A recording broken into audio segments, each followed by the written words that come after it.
Saya mengajak kita untuk merenungkan satu bagian kebenaran firman Tuhan sebelum kita akan berdoa bersama-sama di bawah satu topik, di balik kelemahan nyata kuasa Tuhan. Setiap kita pasti percaya bahwa setiap manusia itu memiliki kelemahan. Tidak ada manusia yang Superman. Itu hanya di dalam film. Wonder Woman, Superman itu hanya di dalam film. Jadi dunia nyata manusia itu memiliki kelemahan, tidak super. Jadi setiap manusia memiliki kelemahan atau keterbatasan.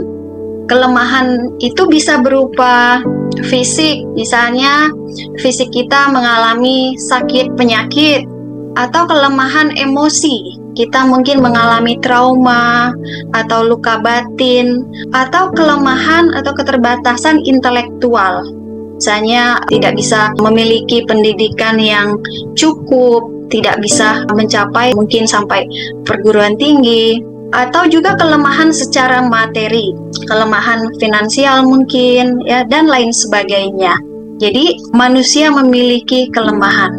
Contoh di dalam Alkitab, ada tokoh-tokoh Alkitab pun juga yang memiliki kelemahan, namun mereka dipakai oleh Allah secara luar biasa. Misalnya yang kita tahu Nabi Musa, yang kita tahu bahwa dia tidak pandai berbicara, dia tidak berani untuk memimpin bangsa Israel ketika Tuhan meminta dia untuk memimpin bangsa Israel keluar dari Mesir. Begitu juga dengan Nabi Yeremia. Nabi Yeremia juga mengaku tidak pandai berbicara, dia masih muda, dia merasa tidak mampu. Begitu juga dengan Gideon. Gideon memiliki suku yang terkecil, ya, merasa kecil.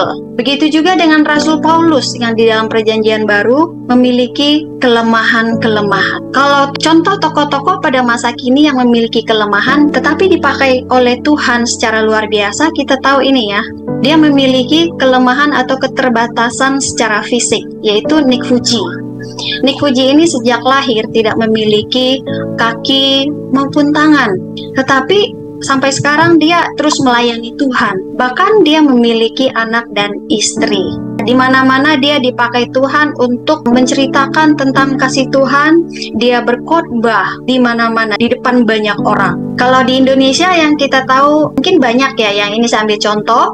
Kita tahu ada Grezia Epipania, dari kecil juga tidak memiliki mata yang sempurna, dia memiliki keterbatasan fisik.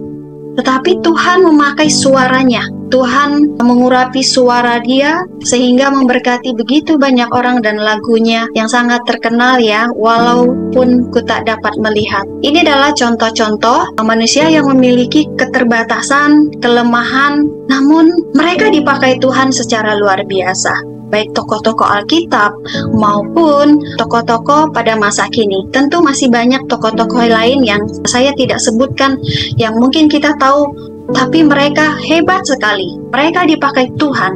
Kenapa bisa? Kita lihat ya. Pelajaran pentingnya dari sini bahwa kelemahan kita itu bukanlah masalah utamanya.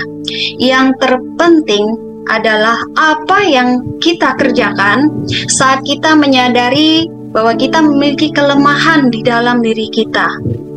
Terkadang kelemahan yang ada di dalam diri kita itu Tuhan izinkan terjadi, tujuannya supaya kita belajar untuk lebih rendah hati dan supaya kuasa Tuhan dinyatakan dalam hidup kita. Nah, malam hari ini saya mau mengajak kita untuk belajar dari kehidupan Rasul Paulus. Saya mengajak kita untuk membuka Alkitab. Kita baca yang ada di slide saja. Kita boleh membacanya secara bersama-sama ya. 2 Korintus pasal 12 ayat 9 sampai 10. Kita baca bersama-sama, 1, 2, 3. Tapi jawab Tuhan kepadaku, cukuplah kasih karuniaku bagimu. Sebab justru dalam kelemahanlah kuasaku menjadi sempurna. Sebab itu terlebih suka aku bermegah atas kelemahanku, supaya kuasa Kristus turun menaungi aku. Karena itu aku senang dan rela di dalam kelemahan, di dalam siksaan, di dalam kesukaran, di dalam penganiayaan dan kesesakan oleh karena Kristus. Sebab jika aku lemah, maka aku kuat. Wow, luar biasa firman Tuhan ini. Dari ayat ini kita melihat Paulus itu menyebut kelemahannya. Kita semua pasti tahu kehidupan Rasul Paulus. Paulus itu memiliki banyak sekali kelebihan. Dia pintar, terdidik dalam hal Taurat. Dia memiliki pengalaman rohani yang spektakuler, di mana Tuhan pernah menampakkan diri kepada dia. Dia juga dapat banyak pernyataan-pernyataan yang luar biasa dari Tuhan, dapat penglihatan dari Tuhan. Itulah yang dialami oleh Rasul Paulus. Dia pasti dipercayakan juga jadi pemimpin, tetapi Rasul Paulus tidak mau bermegah di situ, seperti ayat kita baca tadi. Dia lebih rela di dalam kelemahannya. Lalu apa sebenarnya kelemahan Rasul Paulus? Kita bisa perhatikan di ayat yang ke-7 sampai 8 di atas yang kita baca tadi ya. Siapa yang membuka Alkitabnya di depannya boleh dibacakan untuk kita ayat 7 sampai 8. Dan supaya aku jangan meninggikan diri karena penyataan-penyataan yang luar biasa itu, maka aku diberi suatu duri di dalam dagingku, yaitu seorang utusan iblis untuk menggocok aku, supaya aku jangan meninggikan diri. Ayat 8, tentang hal itu, aku sudah 3 kali berseru kepada Tuhan, supaya utusan iblis itu mundur daripadaku. Iya, terima kasih Resti. Jadi kelemahan Paulus itu dia sebutkan di sini ada duri dalam dagingnya. 3 kali Paulus meminta kepada Tuhan supaya Tuhan menyingkirkan itu. Tetapi Tuhan tidak melakukan dengan cara Paulus. Tuhan melakukan hal lain.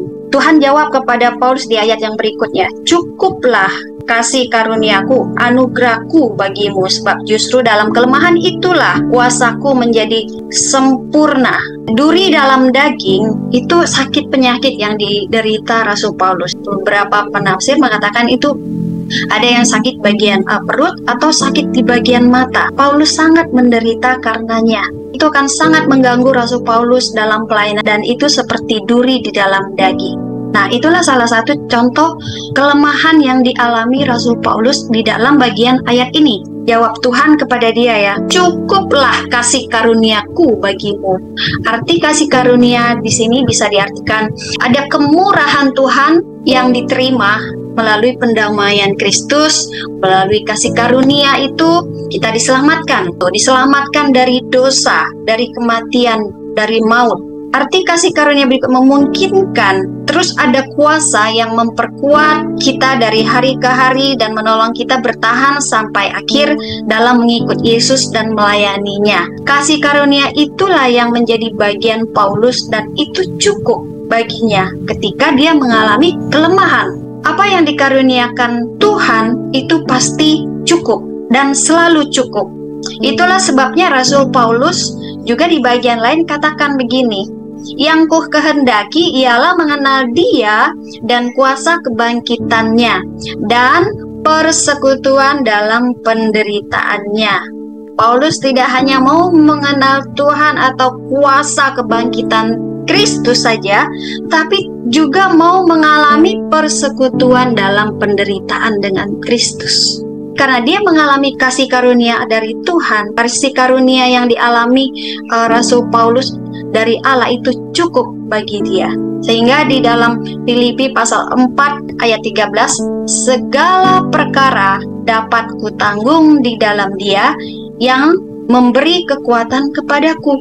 Jadi di dalam kelemahan, di dalam hal apapun itu, Paulus berkata, segala perkara dapat kutanggung di dalam Dia yang memberikan kekuatan kepadaku. Karena apa? Karena kasih karunia yang Allah berikan itu selalu cukup bagi Rasul Paulus. Dari sini kita belajar bahwa dalam kelebihan pun seperti Paulus, Paulus tidak mau bermegah, dia tidak menyombong, tidak sombong. Dia tidak memegahkan dirinya bahwa dia tuh hebat. Ya, dalam banyak kelemahan sekalipun, Paulus pun tidak merasa minder ya. Ketika dia mengalami kelemahan, keterbatasan, dia tidak takut, dia tidak pesimis dan tidak menyerah. Dia tetap memiliki persekutuan dengan Tuhan, sehingga itulah yang memberikan dia kekuatan. Bapak Ibu Saudara, sekarang saya mau ngajak kita berpikir, pasti kita semua memiliki kelemahan. Apa yang menjadi kelemahan-kelemahan kita saat ini? Apakah kita sudah menyadari kelemahan kita, atau kita sengaja menutupi kelemahan kita? Setiap kita pasti memiliki kelemahan. Ketika kita sadar kita memiliki suatu kelemahan yang sangat-sangat mungkin menakutkan, membuat kita minder, membuat kita hampir mau menyerah, apa yang seharusnya kita lakukan kalau belajar dari sikap Paulus tadi? Jangan sampai kelemahan kita membuat sikap kita jadi takut, minder, nggak bergantung kepada Tuhan. Bahkan mungkin kita marah karena kita memiliki suatu kelemahan. Jadi jika Tuhan izinkan suatu kelemahan ada di dalam hidup kita, itu semata-mata agar kita bisa belajar untuk terus rendah hati, tidak sombong, tidak memegahkan diri, dan terus mencari Tuhan. Kita disadarkan bahwa kita itu butuh Tuhan. Sehebat-hebatnya kita, sekaya-kayanya kita, sesempurnanya fisik kita, kita tetap membutuhkan Tuhan. Kita membutuhkan kasih karunia Tuhan. Setiap kita pasti memiliki satu titik lemah. Pada titik tertentu kita akan lemah. Mungkin tidak ada orang banyak yang tahu, hanya kita dengan Tuhan yang tahu, mungkin orang terdekat kita tahu. Dalam kelemahan itu, kuasa Tuhan akan bekerja bukan dengan cara kita, tetapi dengan cara Tuhan sendiri. Kita tidak bisa mengatur cara Tuhan bekerja dalam diri kita. Karena kelemahan kita, lalu kita mengatur Tuhan, seperti ini dong, saya mau Tuhan tuh begini, saya mau Tuhan begini, begitu. Biarkan Tuhan bekerja melalui kelemahan kita dengan caranya sendiri. Bagian kita adalah terus mempercayakan diri kita kepada Tuhan, terus membangun persekutuan yang indah dengan Tuhan, sehingga kuasanya akan selalu menjadi nyata dalam hidup kita. Jadi inilah kasih karunia yang selalu cukup di balik kelemahan-kelemahan kita. Di dalam Efesus 3 ayat 20, Paulus katakan, bagi Dia yang sanggup melakukan jauh lebih melimpah daripada semua yang kita minta atau pikirkan, sesuai dengan kuasa yang bekerja di dalam diri kita. Jadi bagi Dia, bagi Tuhan yang sanggup melakukan jauh lebih melimpah dari semua yang kita minta. Malam hari ini kita mau berdoa. Apa yang kita minta? Mungkin sudah berminggu-minggu atau berbulan-bulan atau bertahun-tahun kita minta sesuatu dari Tuhan. Kita lihat sekarang belum dijawab-jawab juga, belum dikasih-kasih apa yang kita minta. Tetapi sebenarnya Tuhan terus bekerja. Ya, mungkin kita minta, oh Tuhan kami mau minta gedung sendiri, tetapi secara manusia kita tidak punya kekuatan. Kalau kita lihat secara manusia ya, kita tidak punya orang kaya, kita tidak punya orang konglomerat maksudnya. Tetapi kita punya Tuhan. Itulah kelemahan kita. Kita tidak punya kekayaan. Kita tidak ada kekuatan untuk apa yang kita minta itu. Tapi di balik kelemahan kita itu, Tuhan sebenarnya sedang bekerja. Dan kita mau mengikuti cara Tuhan bekerja di dalam kehidupan kita. Nah, itu secara organisasi gereja. Bagaimana kehidupan pribadi kita yang selama ini kita gumulkan, Tuhan, saya punya kelemahan ini, saya tidak memiliki ini, saya mau itu, saya mau ini, karena saya tidak sanggup. Saya mau Tuhan ubah ini. Itulah kelemahan kita. Berapa kali kita berseru? Seperti Rasul Paulus, 3 kali Rasul Paulus berseru meminta utusan iblis itu disingkirkan. Tetapi Tuhan tidak lakukan, Bapak Ibu. Saudara, kita lihat bahwa Paulus akhirnya dijawab oleh Tuhan, cukuplah kasih karuniaku bagimu. Mungkin kelemahan yang kita alami saat ini sangat tidak enak, mungkin menyakitkan, membuat kita rasanya mau menyerah. Tetapi ingat, Tuhan datang kepada kita, berbicara kepada kita malam hari ini juga, cukuplah kasih karuniaku bagimu. Justru di dalam kelemahanlah kuasaku menjadi sempurna. kasih karunia Allah selalu cukup bagi kita. Kasih karunia Allah cukup bagi Oma Lili, cukup bagi Ibu Jen, cukup bagi Ibu Meni keluarga, cukup bagi Resti, cukup bagi Evi, Ibu Au, Ibu Feli, untuk kita semua. Kasih karunia Allah cukup untuk kita semua. Apa yang menjadi kelemahan keterbatasan kita ini, mari kita bawa kepada Tuhan. Kita lakukan apa yang Dia mau, sehingga kita melihat kuasanya menjadi nyata dalam hidup kita.